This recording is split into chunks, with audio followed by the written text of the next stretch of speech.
Nitish cabinet की बैठक में 7 निश्चय 3 को मंजूरी दे दी गई है और इसके तहत सरकार ने 7 निश्चय किए हैं। 7 निश्चय 3 के तहत सरकार का पहला संकल्प दोगुना रोजगार दोगुनी आय है। इसका लक्ष्य राज्य की प्रति व्यक्ति आय को दोगुना करना और बड़े पैमाने पर रोजगार के अवसर सृजित करना है। दूसरा निश्चय समृद्ध उद्योग सशक्त बिहार है। इसके तहत बिहार को पूर्वी भारत का टेक हब बनाने की दिशा में कदम बढ़ाए गए हैं।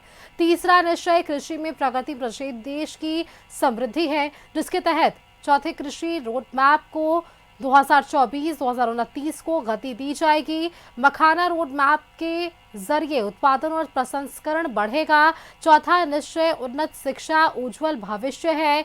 अलग उच्च शिक्षा विभाग के गठन के बाद पुराने प्रतिष्ठित संस्थानों को सेंटर ऑफ एक्सीलेंस के रूप में विकसित किया जाएगा और इसके साथ ही विशेष तौर पर नई एजुकेशन सिटी बनाई जाएगी। पांचवा निश्चय सुलभ स्वास्थ्य सुरक्षित जीवन है। प्रखंड स्तर पर सामुदायिक स्वास्थ्य केंद्रों को स्पेशलिटी हॉस्पिटल और जिला अस्पतालों के सुपर स्पेशलिटी हॉस्पिटल के रूप में विकसित किया जाएगा। ग्रामीण क्षेत्रों में बेहतर इलाज के लिए डॉक्टरों को प्रोत्साहन दिया जाएगा। छठा निश्चय मजबूत आधार आधुनिक विस्तार है। इसमें शहरी विस्तार, एक्सप्रेसवे, सोलर ऊर्जा, पर्यटन विकास, फिल्म सिटी और खेलों के लिए स्पोर्ट्स सिटी और सेंटर ऑफ एक्सीलेंस की स्थापना शामिल है। सातवां और अंतिम निश्चय सबका सम्मान जीवन आसान है, जिसके तहत तकनीक, नवाचार और संवेदनशील सुशासन के जरिए लोगों का जीवन सरल बनाया जाएगा। मुख्यमंत्री ने भरोसा जताया है कि 7 निश्चय 3 बिहार को विकास की नई ऊंचाइयों तक ले जाएगा। इस खबर पर आपको सीधे लिए चलते हैं राजधानी पटना। हमारे साथ विशेष संवाददाता राजीव रंजन जुड़े हुए हैं।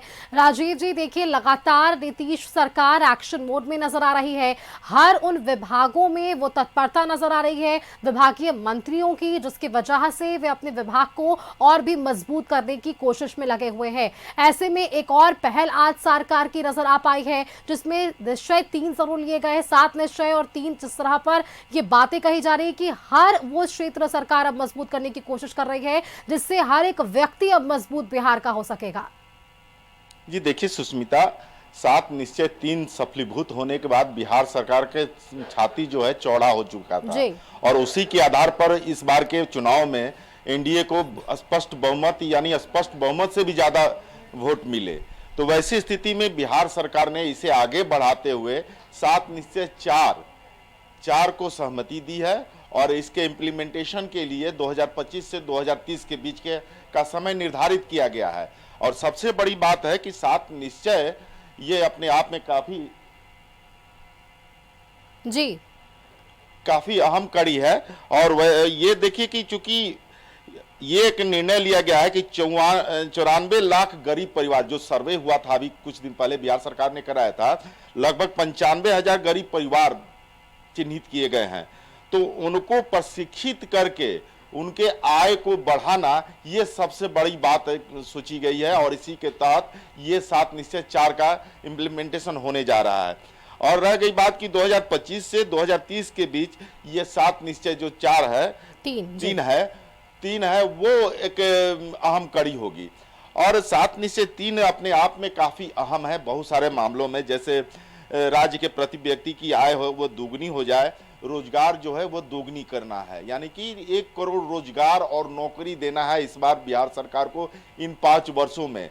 तो उसका रोड मैप तैयार किया गया है और उसी के रोड मैप पे काम शुरू किया जा रहा है।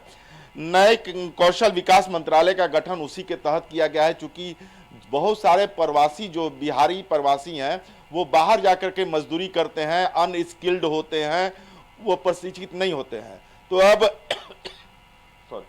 उनको बुला करके बिहार में स्किल्ड करना, इनको कौशल माने विकसित करना, उनको प्रशिक्षित करना और उनको बिहार में ही नौकरी देना और उद्योग स्थापित करना, ये 5 साल की रूपरेखा तैयार की गई है। उसके अलावा कृषि रोड मैप 4 ये काफी अहम है। अभी तक कृषि रोड मैप पे 3 जो है वो इम्प्लीमेंट हो चुका है, तो रोड मैप 4 पर अब काम होगा और रोड मैप 4 के तहत कृषि को बढ़ावा देना, मखाना उद्योग को बढ़ावा देना, ये सारी चीजें होंगी। क्योंकि जीआई टैग मिल गया है मखाना को, तो ये हमारे लिए अंतर्राष्ट्रीय बाजार खुल गया है बिहार से। अब क्या है कि उसी के तहत अब जो है मखाना को और विकसित करना, कैसे मखाना का उत्पादन ज़्यादा से ज़्यादा हो, ये कृषि रोड मैप में तय किया गया है। उन्नत शिक्षा विकसित बिहार, अगर शिक्षित ज़्यादा होंगे लोग तो विकसित होगा बिहार। तो वैसी स्थिति में प्रखंड स्तर पे, पंचायत स्तर, प्रखंड स्तर, अनुमंडल स्तर, जिला स्तर, इन सब स्तरों पर शिक्षा विभाग यानी कि स्कूल खोलने के लिए और उच्चतर शिक्षा, चूँकि डिग्री कॉलेज की बात की गई है तो डिग्री कॉलेज खोला जाएगा, तभी युवा जो हैं कौशल होंगे और वो प्रशिक्षित होंगे और शिक्षित होंगे तो आगे बिहार बढ़ेगा, उसी कल्पना के साथ की गई है। अब सुलभ स्वास्थ्य सुरक्षित जीवन के तहत प्रखंड स्तर पर सामुदायिक अस्पताल का निर्माण और ये इस एक्सलेंस सेंटर का विस्तार करना है, ये जी। बहुत बड़ी व्यवस्था की गई है। और पर्यटन को बढ़ावा देने के लिए इस 7 निश्चय 3 में बहुत बड़ी रूपरेखा तैयार की गई है और इसके तहत जो पर्यटकीय स्थल है उसको विकसित करना। इस बार युवाओं के खेल को लेकर के स्पोर्ट्स में जिस तरह से बिहार आगे प्रगति कर रहा है, बिहार सरकार ने एक निर्णय लिया था कि मेडल लाओ और नौकरी पाओ, सरकारी नौकरी पाओ, उसके तहत कई नौकरियां उन्होंने दी है। अब उसके लिए प्लेटफॉर्म तैयार किए जा रहे हैं बिहार में, यानी कि विश्व स्तरीय स्पोर्ट्स सिटी पटना में बनने जा रहा है। जी। तो ये अपने आप में है। अभी देखिए कि जिस तरह से राजगीर में इंटरनेशनल हॉकी स्टेडियम बना है, उसमें एशियन कप हुआ, वुमेन्स कप हुआ, उसके अलावा क्रिकेट स्टेडियम भी बनकर तैयार है, वहाँ कभी भी हो सकता है। यहाँ मैनोलक स्टेडियम को डेवलप किया जा रहा है, उसको तोड़ करके फिर से बनाने का निर्णय लिया गया है। तो ये खेल के विस्तार और युवाओं के लिए बहुत बड़ा एक साधन भी हो सकता है, विकसित होने का, रोजगार पाने का, नौकरी पाने का ये साधन हो सकता है। तो उस दिशा में ये कदम उठाया गया है।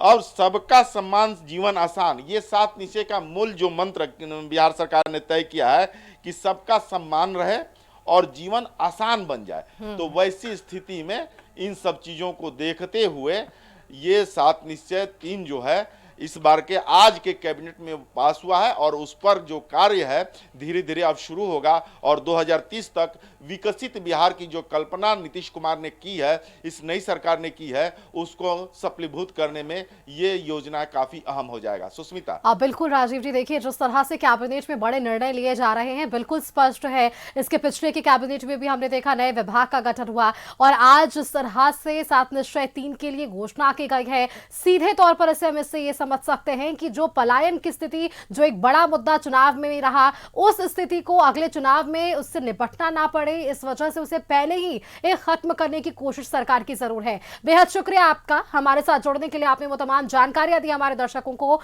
कि 7 निश्चय 3 के तहत क्या कुछ चीजें आ रही हैं और किस तरह से सरकार अपने रोड मैप के साथ आगे बढ़ती नजर आएगी।